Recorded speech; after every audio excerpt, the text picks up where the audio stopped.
எல்லோருக்கும் எல்லாம் வளமும் செல்வமும் புகழும் கிடைக்க வேண்டும் என்று எல்லாம் வல்ல இறைவனை வேண்டி வணங்கி உங்கள் அபிமானமான ஜோதிடர் KM ரவிக்குமாரின் அன்பு வணக்கங்கள். தை பிறந்தால் வழி பிறக்கும்.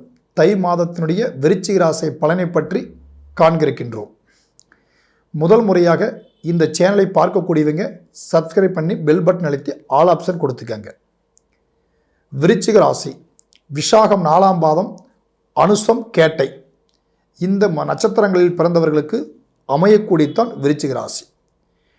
உங்களுடைய விருச்சிக ராசியினுடைய அதிபதி செவ்வாய் பகவான். செவ்வாய் ஆதிக்கம் செலுத்தும் இடம்தான் விருச்சிகம். காலச்சக்கரத்தின் 8ஆம் வீடு.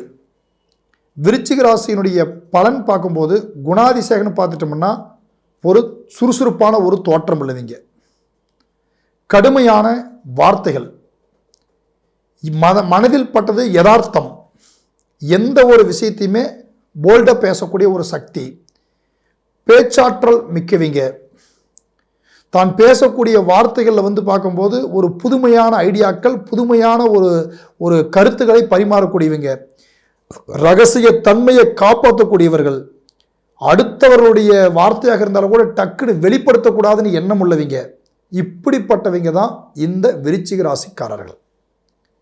ஒருத்தருக்கு உதவி செய்யணுங்கிற மனோபக்குவம் உள்ளவங்க, அடுத்தவங்களுக்கு ஒரு பிரச்சனைனா போய் டக்குன்னு ஓடி போய் நிற்கக்கூடியவர்கள். அதனால் நம்ம பொழப்பு கேட்டாலும் பரவாயில்லை, ஒரு நாள் நமக்கு தொழில் நஷ்டமானாலும் பரவாயில்லை, கஷ்டத்தில் இருக்கிறவங்களுக்கு உதவணும், உறவு முறைகளை காப்பாற்றணும், உறவுகளை நம்பக்கூடியவங்க, உறவுகளை நம்பியே சில ஏமாற்றங்களையும் சந்திச்சவங்க, அவங்க தான் இந்த விருச்சிக ராசிக்காரர்கள்.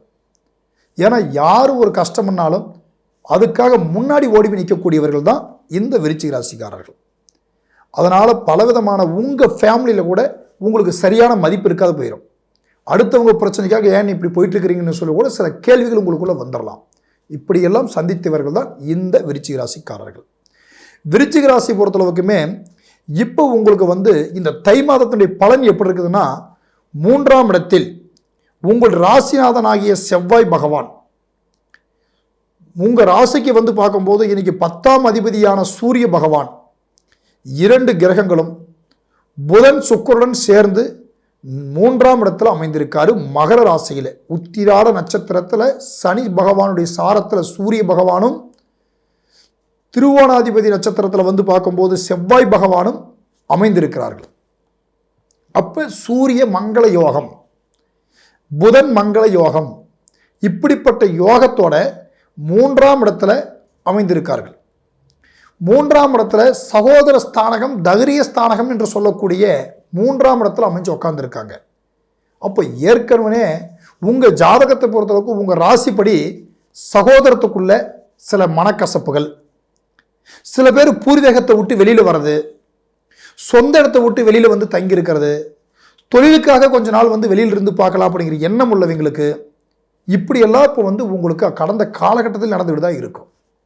இப்போ உங்களை பொறுத்தளவுக்குமே உங்கள் சக நண்பர்கள், உங்கள் உறவுகள் யாரையெல்லாம் நீங்கள் முக்கியத்துவம் நினைச்சீங்களோ அவங்களாலேயே நீங்கள் சில சோதனைகளை சந்திச்சிட்டீங்க.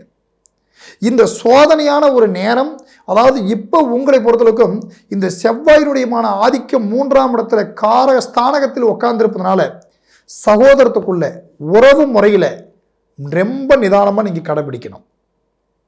ஏன்னா உங்கள் வார்த்தையே உங்களுக்கு எதிரியாக மாறலாம். நாம் நல்லது பண்ணலாம்னு போகிறதே நமக்கு கெட்டதாக வரலாம். ஒருத்தர் உதவி செய்கிறதுக்கு போகிற இடத்துல கூட நீங்கள் 4 உதவி பண்ணியிருப்பீங்க, நல்ல காரியம் நடந்திருக்கும், அந்த நல்லதுக்கு உங்களை காரணம் சொல்ல மாட்டாங்க. அங்கே ஏதாவது ஒரு கெட்டதோ ஒரு மைனஸோ நடந்திருந்தால் அதுக்கு இவரால் தான்ப்பா வந்துச்சு, நாங்கள் பாட்டில் கம்முன்னு இருந்தோம், இவர் எங்களுக்கு ஆரம்பித்து வச்சுட்டாரு அப்படிங்கிற மாதிரி உங்களுக்குள்ள ஒரு பழி சொல்லுக்கு நீங்கள் ஆளாகியிருப்பீங்க. அதையெல்லாம் நீங்கள் தவிர்த்து அப்போ உங்களுடைய இப்போ இந்த நேரத்தில் உறவுகள், சுற்றுப்புறம், இது எல்லா வகையிலுமே நீங்கள் நிதானம் என்பது வேணும். உங்ககிட்ட ஒரு தனித்துவமான ஒரு திறமை இருக்குங்க. தொழில் வகையில் எந்த ஒரு இடத்துலையுமே இங்கே நமக்கு செட் ஆகலையா, நாம் போய் இன்னொரு இடத்துல நம்ம பொழைச்சிக்கலாம் கூட, இவங்களே நம்பி இருக்குன்னு என்ன இருக்குது, இவங்க தான் நமக்கு என்ன முக்கியமா பார்த்துக்கலாம், நம்ம கிட்டின்னு ஒரு திறமை இருக்குது அப்படி நினைக்கக்கூடிய ஒரு கேரக்டர் உங்ககிட்ட நிறையா இருக்குது.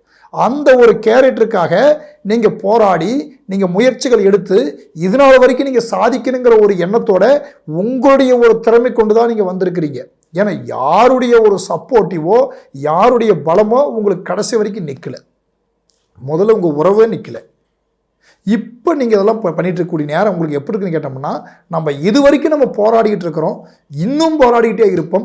எப்போ தான் நம்ம அமைதியாக ஒரு ரிலாக்ஸ் பண்ண முடியும், நம்மளால் நம்ம எதிர்பார்க்குற லட்சியத்தை நம்ம நிறைவேற முடியும் அப்படிங்கிற மாதிரி இப்போ நீங்கள் இன்னும் போராடிட்டு தான் இருக்கிறீங்க. காரணம், உங்களுடைய ராசிக்கு 3ஆம் இடத்துக்கு அதிபதினு சொல்லக்கூடிய இடத்துல இன்று உங்களுக்கு இருந்தாலும் கூட 5இல் ராசிக்கு 5ஆம் இடத்தில் இப்போ சனி பகவானும் 5இல் உட்காந்துருக்காரு. இப்போ நம்மளுடையமான ஒரு நேரத்தில் பொறுத்தளவுக்கு என்னென்னு கேட்டிங்கன்னா, புதுமையை விரும்பி நீங்கள் போனாலும் அதில் பல அலைச்சல்கள் உங்களுக்கு உருவாகும்.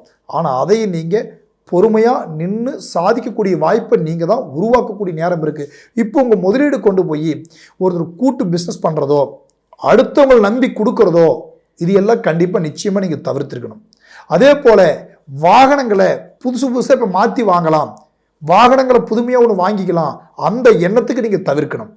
உங்களுடைய முதலீடு போறாமே, அதாவது தங்கம், அழியாத சொத்துக்கள், மண், அதாவது பூமி மேலே, இப்படிப்பட்ட வகையில் நீங்கள் ஒரு முதல் போட்டிங்கன்னா அந்த முதல் இப்போ உங்களுக்கு பிற்காலத்தில் உங்களுக்கு பலனாக நிற்கும். அடுத்தவங்க நம்பி போகிறதுனாலையோ, இந்த சீட்டு போடலாம், இல்லை நம்ம ஷேர் மார்க்கெட்டுக்கு நம்பி போகலாம், இது எல்லாம் இப்போ நீங்கள் நம்பி போனீங்கன்னா எந்த நேரத்துலையும் உங்களுக்கு இப்போ இந்த நேரத்துக்கு உங்களுக்கு இப்போ லாபத்தை கொடுக்குற வாய்ப்புகள் உங்களுக்கு இல்லை. அப்போ எப்படிப்பட்ட எந்த நேரத்திலையும் நிரந்தரமான ஒரு முதலீடு வேணும்னா அந்த நிரந்தரமான ஒரு வகையில் தான் நீங்கள் போயாகணுங்க. அதை நீங்கள் நல்லா தெளிவான முறையில் நீங்கள் இருந்துக்கங்க. ரெண்டாவது உங்களுக்கு பார்த்துட்டிங்கன்னா, குடும்பம் என்ற ஸ்தானகத்துக்குள்ளே மிகவும் கவனமாக இருங்க. குடும்பத்துக்குள்ளே சில நேரங்கள் நீங்கள் எவ்வளோதான் அன்பு காட்டியிருந்தாலும், எவ்வளோதான் நீங்கள் பாசமாக வச்சுருந்தாலும் கூட சில நேரத்தில் நம்ம வார்த்தையே நமக்கு சில சலிப்புகளை குடும்பத்துக்குள்ளே உருவாக்கிவிடும். அந்த குடும்பத்துக்குள்ளே பேசும்போது வெளியில் இருக்கிற டென்ஷனை, வெளியில் இருக்கக்கூடிய குழப்பத்தை கொண்டு முதல்ல வீட்டுக்கு கொண்டு வர வேண்டாங்க. அதையெல்லாம் வெளியிலேயே விட்டுருங்க.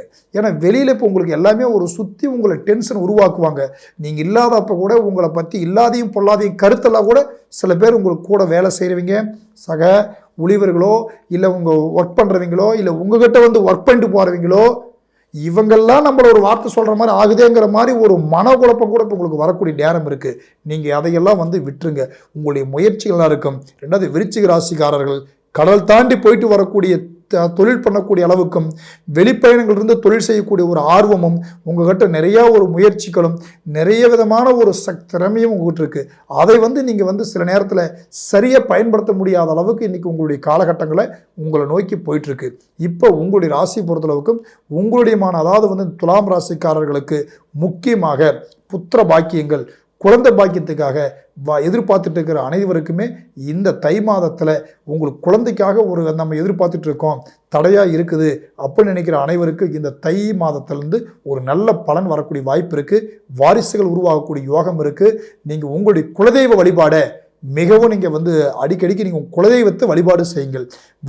குலதெய்வ வழிபாடு எந்த அளவுக்கு நீங்கள் கொண்டு போகிறீங்களோ அந்த அளவுக்கு உங்களுடையமான ராசிக்கு உங்கள் வளர்ச்சிக்கும் நல்லா இருக்கும். முக்கியமாக கேட்டை நட்சத்திரம் உள்ளவர்களுக்கு குலதெய்வ வழிபாடு மிகவும் அவசியமாக உள்ளது.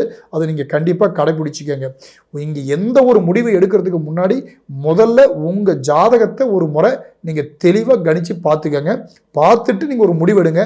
அப்போ தான் உங்களுக்கு அதுக்கேற்ற மாதிரி ஒரு மாற்றத்தையும் உங்கள் லைஃப்பை நீங்கள் கொண்டு போக முடியும், சாதிக்க முடியுங்க. ஆச்சுங்களா? உங்களுக்கு ஏதாவது ஒரு டவுட் இருந்தால் கீழே என்னுடைய மொபைல் நம்பர் இருக்குது, தாராளமாக நீங்கள் கான்டாக்ட் பண்ணி எங்கள்கிட்ட எந்த சந்தேகம் இருந்தாலும் கேட்கலாம். நன்றி, வணக்கம், வாழ்க வளமுடன்.